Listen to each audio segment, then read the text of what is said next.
What's up, you guys? I'm back at it again.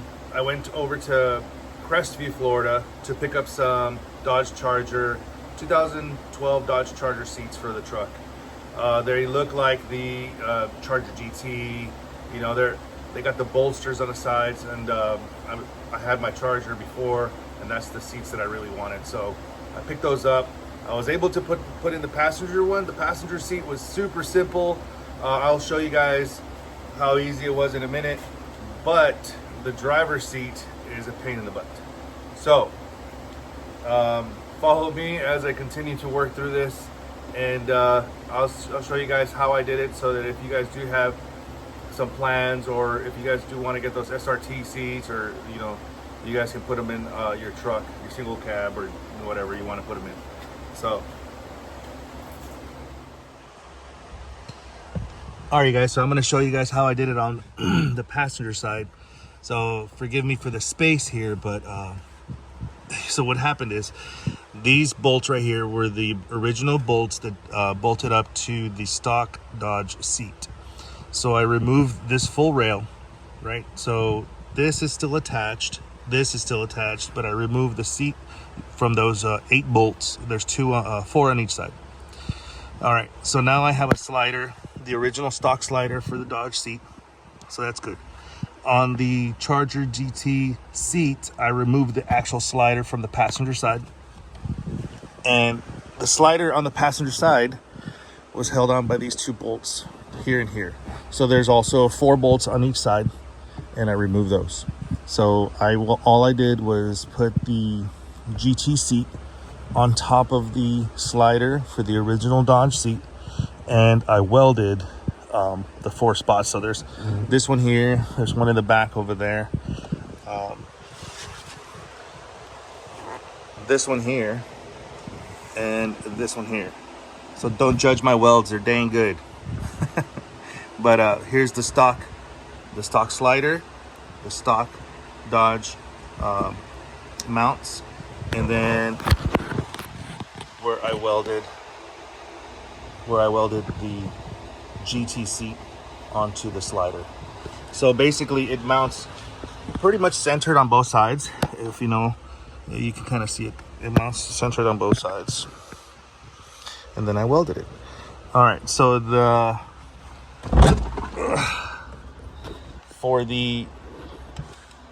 we go.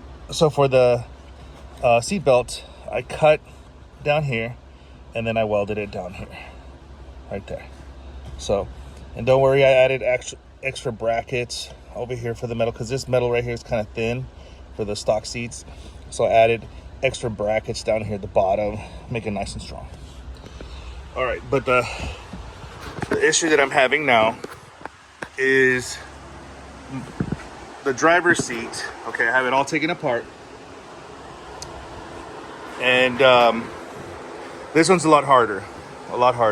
So what I'm doing is I grabbed the stock GT seat slider, the one that was in the passenger side, right? So this was attached to the passenger side, these 2 bolts and those 2 bolts. I removed the electric slider from the GT seat, and I put this handlebar slider for the GT seat. Basically, I just the passenger side to the driver's side. That's all I did. So it fits just fine. All right, so now my seat will move back and forth just by grabbing the handle, no problem. This motor right here handles the seat going up and down. This motor handles this part going up and down. And then this motor handles the seat back, the seat back going back and forth. So I'm gonna use the stock Dodge motor, or the wiring harness. Okay, this wire is gonna go to that back one, this wire, and then this wire. So I might have to extend the line a little bit to get to this one. And the motor, the connectors are different. I don't know if you can. So the motor connectors are different. You see how it's side to side, those connectors? And then this one, these are up and down. So obviously that's not gonna work. So what I'm gonna do is I'm gonna cut them and then put a different connector on that and get those working. And then that should be good. That way I don't have to destroy my harness or anything. All right, you guys, so I ended up removing the entire slider assembly, just completely removing it off the rails. So hopefully that works. We'll get back to you. All right, you guys, so I'm down to the rails. It took forever to punch these rivets out because I ain't got the time for that. I still got to punch those out still. But anyways, we're down to just the posts. And I got some metal stock that I'm just gonna lay across both sides there. And then we'll see where the seat fits. All right, guys, so here we are. I welded some flat stock from side to side in the rear. What I'm gonna do is I'm just gonna weld it to the brackets once I put it inside the vehicle or inside the truck. I'm gonna put something, you know, to make sure it doesn't burn down, but I'm gonna use this metal to touch on the actual supports, well, tack them down real quick, pull them out, and then weld them out here. And then after that should be good. And then I'll do the wiring. All right, all done. So I welded the brackets on. I tacked it while it was on the truck. Tacked it. Got those nice little welds in there. Welded it all up.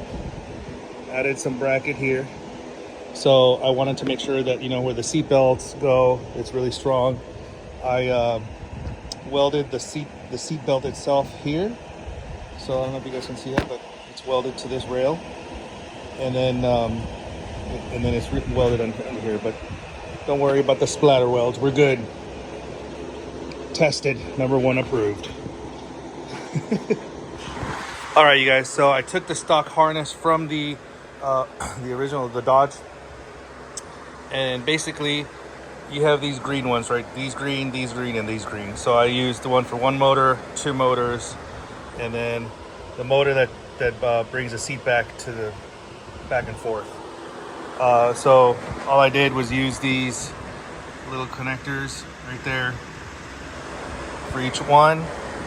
And I'm gonna be quite honest with you. Once I test it, if the back goes forward and the forward goes back and all that stuff, I'm leaving it. It's too much drama for this wiring. But anyways, let's see how it works. All right, guys, I'm finally done. It took me a day and a half to figure this out, but I got them leveled. I put them on far back as they could go. I'm missing the plastic piece for the driver's side, but I'll get it. I'll order that.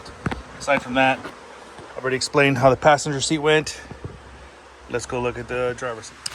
All right, so like I told you guys, I'm missing the plastic piece that goes here, but for now I just painted it black so it doesn't look so bad. This is the stock motor switches for the Dodge Ram, and I believe this one is nothing. This one, oh, there we go. So we have the front and back of the backrest, and then I did wire the one that goes up and down here, but it stopped working, so I'm not too worried about that. And then this handle is the forward and back, so really I only cared about the back and forth of the backrest. So all right, guys, so then here's what it looks like under here. It's kind of ugly, but it works. So I left these on there, secured them, got this flat bar, welded the flat bar to here, all around, all 4 spots. And then once I got it tack welded, then I welded the whole thing all around. So like I said, my welds aren't the best, but they'll do in a pinch. So that's where it's at. Once I get that plastic piece that goes here, it'll look a lot better, and I'll mount that to the plastic piece. But yep, you do sit a little higher in the cab, so just FYI. So that's probably why a lot of people cut those little brackets low, so that they can sit an inch lower. But for me, it's all right. Man, it makes my truck look so good on the inside. Nice. On to the next.